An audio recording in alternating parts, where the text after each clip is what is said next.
The exploration ship Starwind moved through the dark space between stars. Dr. Jake Martinez looked out at the endless black through the main window. He was the team leader for this mission. Earth had sent them to explore new worlds and find alien life. Jake was excited but also nervous. This was humanity's first trip this far from home. "Jake, we found something," said Lisa Chang from the pilot seat. She was the best pilot Earth had. Her fingers moved quickly over the controls. "It's big." Jake walked over to her station. On the screen, he saw a huge structure floating in space. It looked like a space station, but not like anything humans had built. Strange metal shapes twisted together in ways that hurt to look at. The station was dark. No lights, no signals. "Any signs of life?"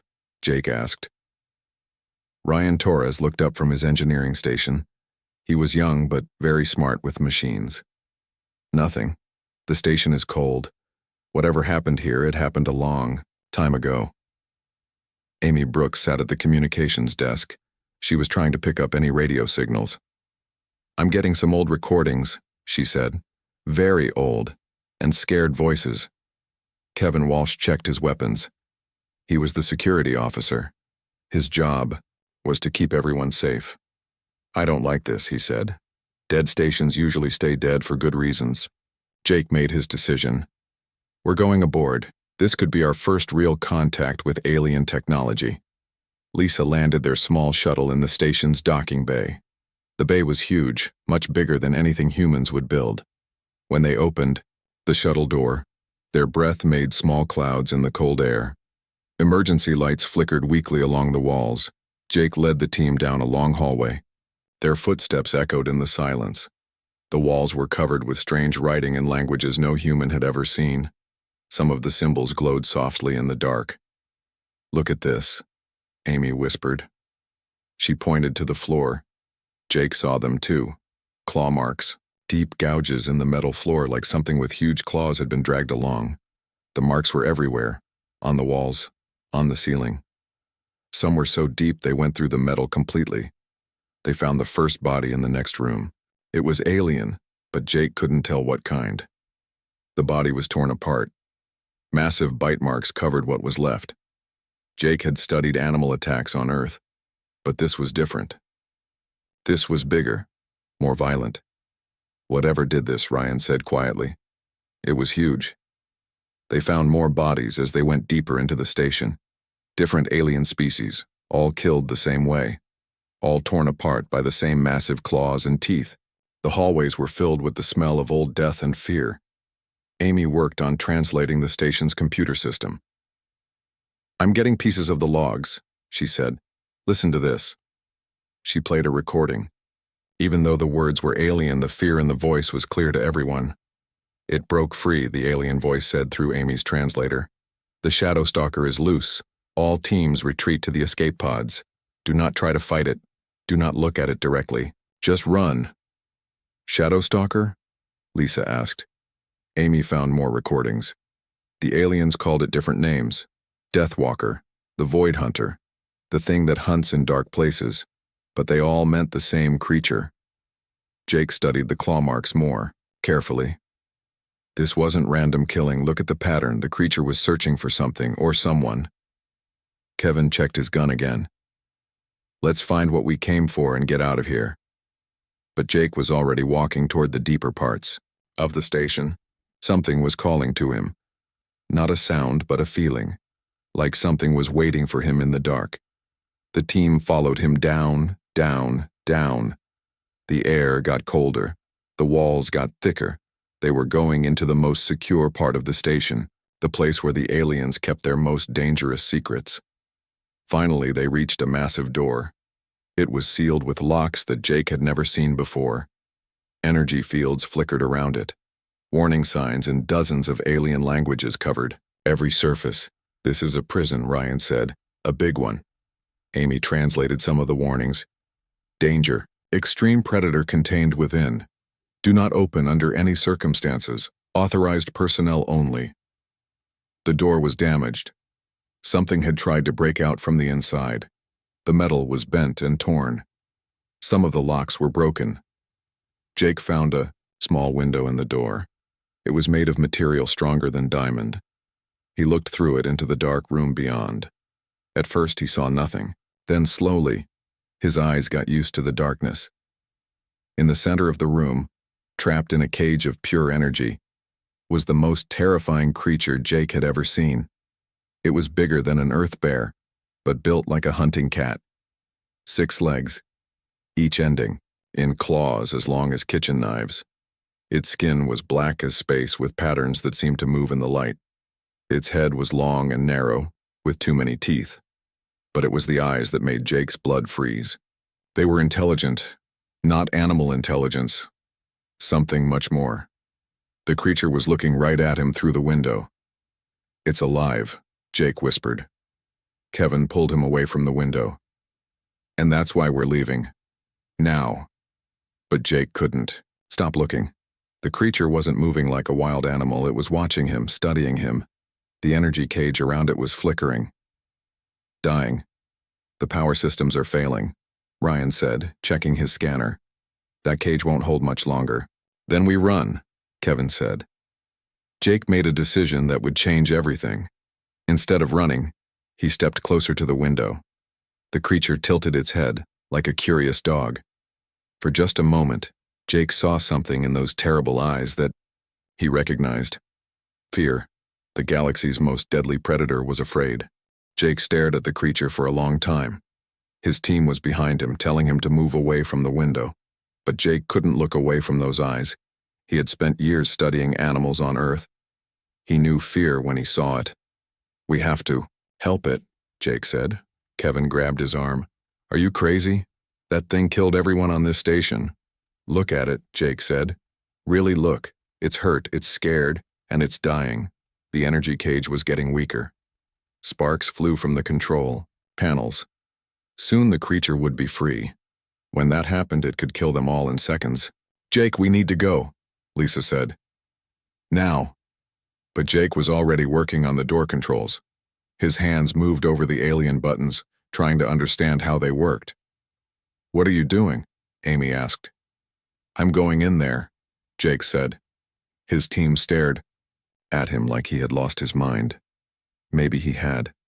But something deep inside told him this was the right thing to do. "You'll die," Ryan said. "That thing will tear you apart." Jake found the door release. "Maybe. Or maybe I'll learn something that changes everything." The door opened with a loud hiss. Cold, stale air rushed out. Jake stepped into the room. His team stayed behind, weapons ready, but they didn't follow him. The creature watched Jake approach. It was even bigger up close. Its black skin rippled with muscles. Its claws were longer than Jake's fingers. Its teeth could bite through steel, but it didn't attack. Jake stopped a few feet from the energy cage. The creature's eyes followed his every move. Up close, Jake could see that the creature was badly hurt. Deep cuts covered its sides. One of its legs was broken. It had been in this cage for a very long time. "Hello," Jake said softly. The creature tilted its head. Its ears, if they were ears, moved forward slightly. Jake sat down on the floor. The creature watched him, confused. Every other species in the galaxy ran from creatures like this. But Jake just sat there, calm and quiet. "You're hurt," Jake said. He pointed to the creature's wounds. "I want to help." The creature made a sound. Not a roar or a growl. Something softer, almost like a whimper. Jake slowly reached into his pack and pulled out his medical kit. The creature tensed, ready to attack. But Jake moved very slowly, showing that he wasn't a threat. "I'm a doctor," Jake said. "Well, sort of. I study living things. I help them when they're hurt." He took out some bandages and medicine. The creature watched every movement. The energy cage flickered and died. The creature was free. Jake's team shouted warnings from the doorway. Kevin raised his gun. But Jake didn't move. He just sat there, holding his medical supplies. The creature could have killed him instantly. Instead, it stepped closer. Very slowly. Very carefully. Jake could smell it now. It smelled like metal and old blood. Its breathing was heavy and painful. One of its lungs might be damaged. "It's okay," Jake whispered. "I won't hurt you." The creature lowered its massive head until it was level with Jake's. They looked at each other, human and monster, predator and prey. But somehow, they weren't enemies. Jake reached out slowly. The creature pulled back at first. Then carefully it let Jake touch its injured leg. The leg was definitely broken. Jake had treated broken bones before, but never on something this big. He worked carefully, wrapping the leg with bandages. The creature stood perfectly still, letting him work. "There," Jake said when he was done. "That should help." The creature looked at its bandaged leg. Then it looked at Jake. Something had changed in its eyes. The fear was still there, but there was something else too. Something like gratitude. Over the next few hours, Jake stayed with the creature. He gave it water from his supplies. He cleaned its wounds. He even shared some of his food, though he wasn't sure if the creature could eat human food. His team watched from the doorway, amazed. Kevin kept his gun ready, but he didn't shoot. Lisa recorded everything on her camera. Amy worked on translating more of the station's logs. Ryan studied the broken cage, trying to understand how it worked. Slowly, Jake learned things about the creature. It was intelligent. Very intelligent. It understood when Jake pointed to things. It even seemed to understand some of his words. Jake started calling it Shadow because of its black skin and the way it moved quietly through the dark. Shadow began to trust Jake more. It let him get closer. It even let him examine its teeth and claws. They were weapons, yes, but they were also tools. This was a creature that could build things, not just destroy them. "Amy," Jake called. "What do those logs say about these creatures?" Amy looked up from her computer. "They call them void hunters. The logs say they appeared about 1,000 years ago. They attacked ships and stations all across the galaxy. Whole planets were evacuated because of them." "But why?" Jake asked. "What made them so aggressive?" Amy searched through more files. "I'm finding something here. References to a planet called Kethara. It might have been their homeworld." Jake looked at Shadow. The creature's ears had moved when Amy said that name. Shadow made a soft sound, almost like crying. "What happened to Kethara?" Jake asked. Amy was quiet for a long time as she read. When she spoke again, her voice was sad. "It was destroyed. Completely. Something called the Devourers attacked it. Every living thing on the planet died." Jake understood now. Shadow and creatures like him weren't monsters. They were survivors. They were refugees who had lost everything and everyone they loved. Their attacks on other species weren't evil. They were desperate attempts to find a new home or to rescue captured family members. "How many of them are left?" Jake asked. "The logs aren't clear," Amy said. "Maybe a few hundred. Maybe less." Jake looked at Shadow with new eyes. This wasn't a monster. This was one of the last members of a dying species. A species that had lost its home and been hunted across the galaxy for 1,000 years. "We have to help him," Jake said. "Help him what?" Kevin asked. "Find his people. Find them a new home. End this war." Kevin shook his head. "Jake, you're talking about the most feared creatures in the galaxy. No one will listen to us." "Then we'll make them listen," Jake said. Shadow looked at him and made that soft sound again. This time, Jake thought it might be the creature's way of saying thank you. For the first time in 1,000 years, one of the Void Hunters had found a friend. 3 days later, everything changed. Jake was sitting with Shadow in the containment room. The creature was getting stronger. Its wounds were healing. Jake had learned that Shadow could make different sounds to mean different things. It was almost like a language. "Jake," Amy called from the communication station. "We have a problem, a big one." Jake looked up. Amy's face was pale with fear. "What is it?" he asked. "Ships. Lots of them. Coming this way fast." Jake ran to the main control room. On the screen, he saw them. Dozens of alien warships moving toward the station. They were huge, bristling with weapons. These weren't exploration ships. These were built for war. Who are they? Lisa asked. Amy. Worked on her computer. I'm getting identification signals. It's the Galactic Confederation. Their military fleet. Kevin checked his weapons. What do they want? Us, Amy said. They're sending a message. They want to know why humans are still alive on this station. The message came through on the main screen. 2 alien faces appeared. One looked like a giant lizard with golden scales. The other looked like an insect that walked on 2 legs. I am Admiral Zextar of the Kryn Empire, the lizard alien said. This is Commander Valana of the Hive Collective. You are aboard a contaminated station. Prepare to be rescued. Jake stepped forward. This is Dr. Jake Martinez. We're fine. We don't need rescue. Admiral Zextar's eyes went wide. Impossible.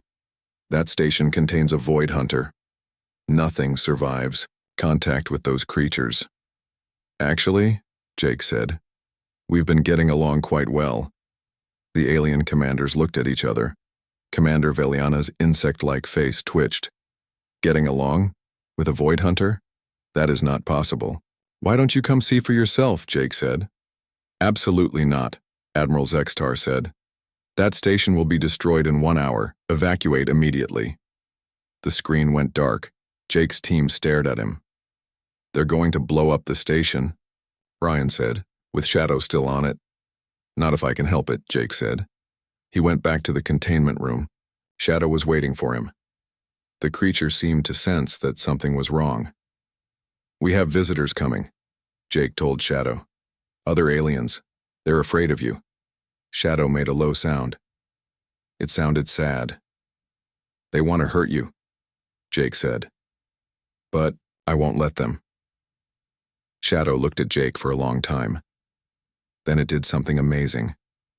It touched Jake's shoulder with one of its claws. Very gently. It was the first time Shadow had touched a human. Jake felt the weight of that touch.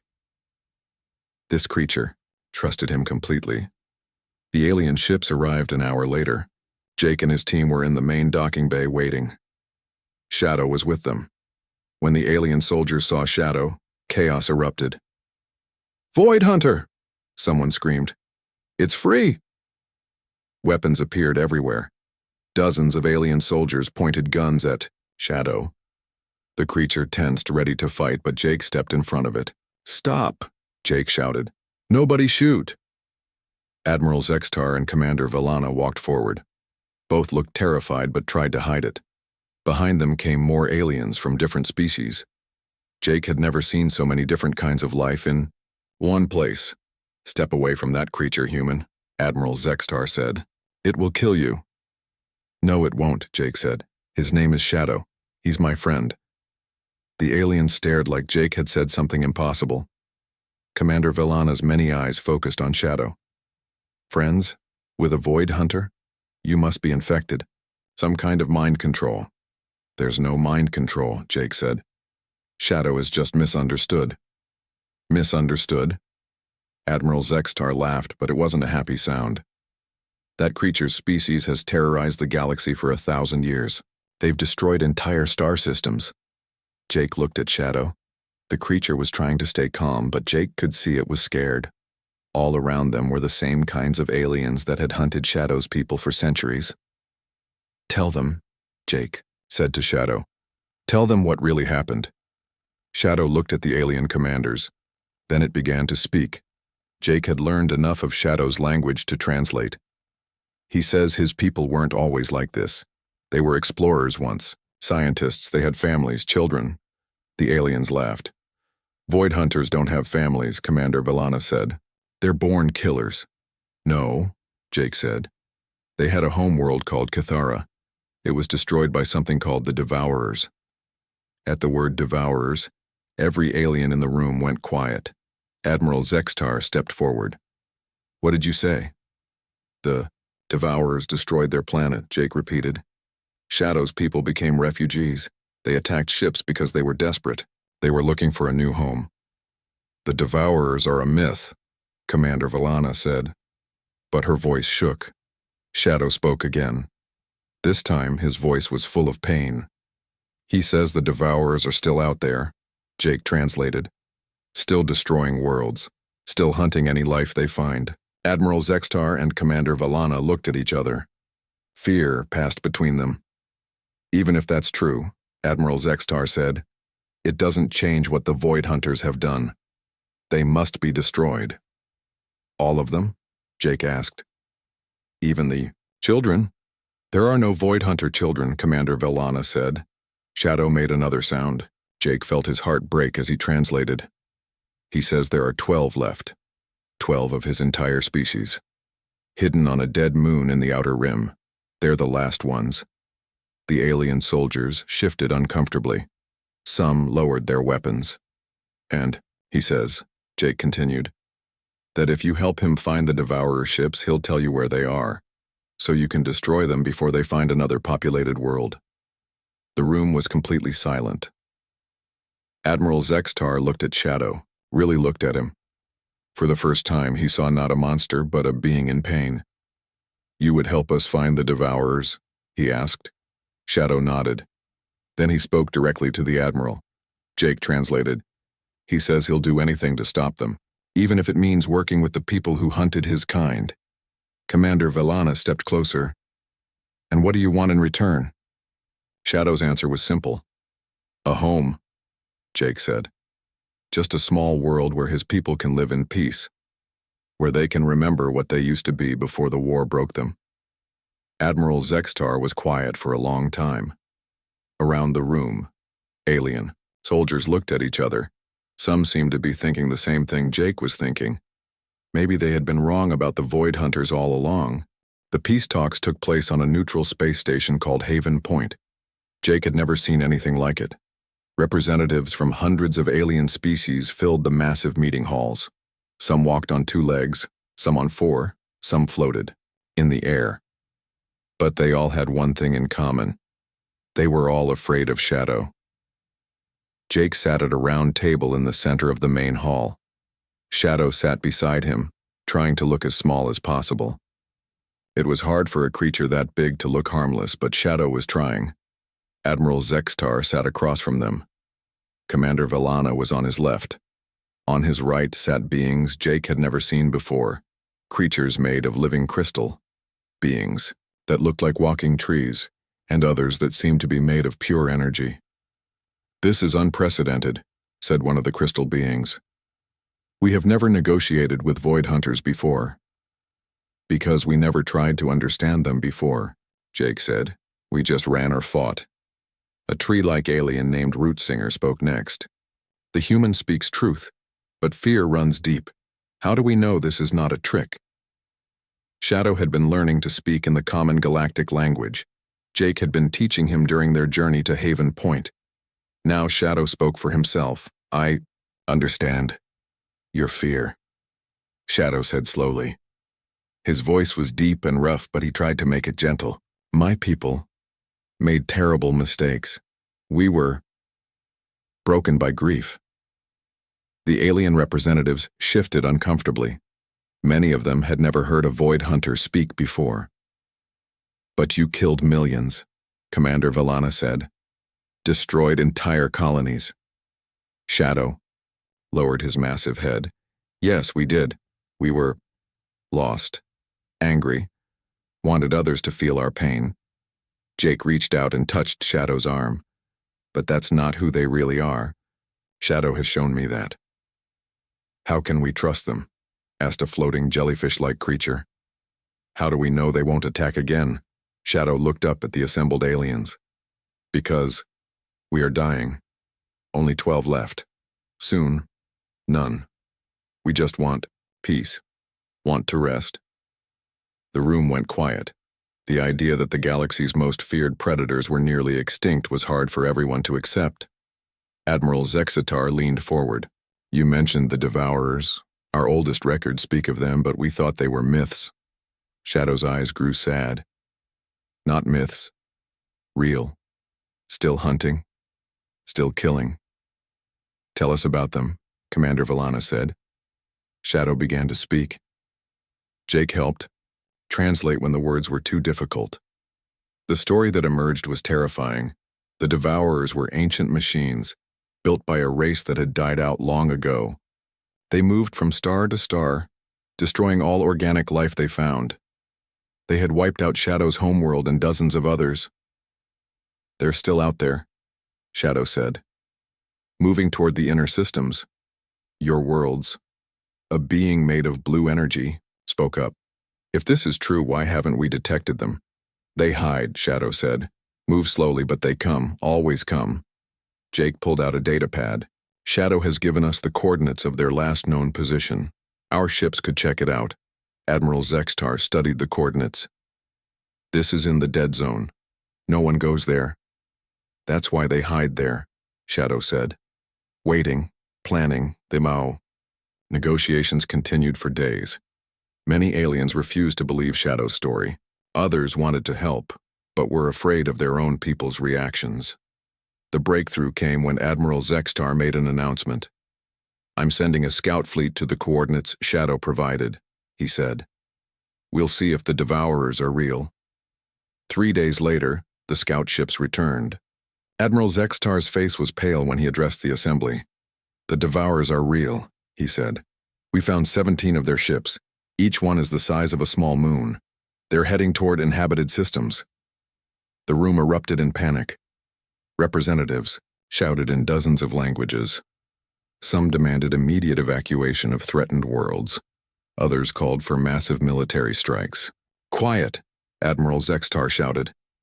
"There's more. We couldn't get close to the Devourer ships. They have defenses we've never seen before. Our weapons won't work on them." "But Shadow's people fought them before," Jake said. "They know how to hurt them."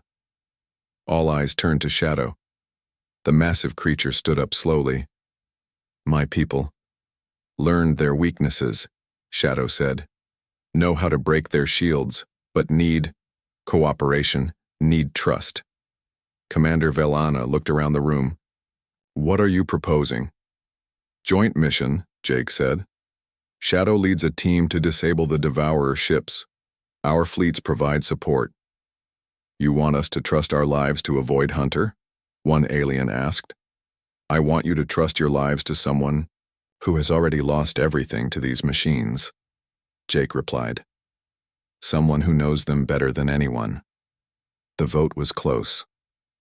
Some species voted no. Others abstained. But in the end, the majority agreed to try. The mission launched a week later. Shadow rode on Jake's ship along with volunteers from a dozen different species. It was the first time in galactic history that so many races had worked together. The battle with the Devourers was fierce.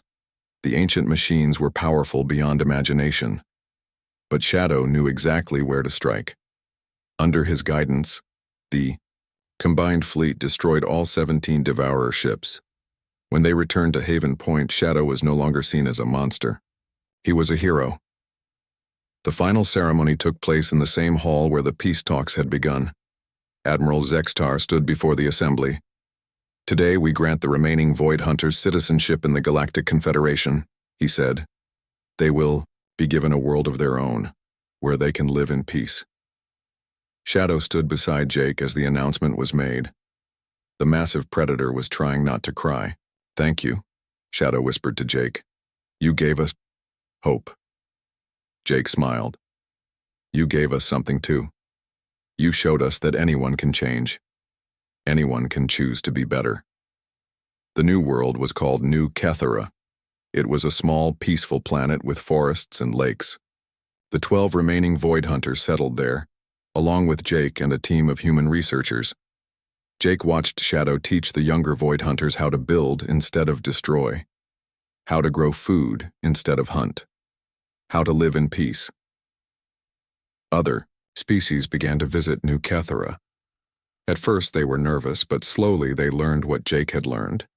The Void Hunters weren't monsters. They were just people who had been hurt and needed healing. Years passed. The galaxy became a safer place. Other predator species were approached with understanding instead of violence.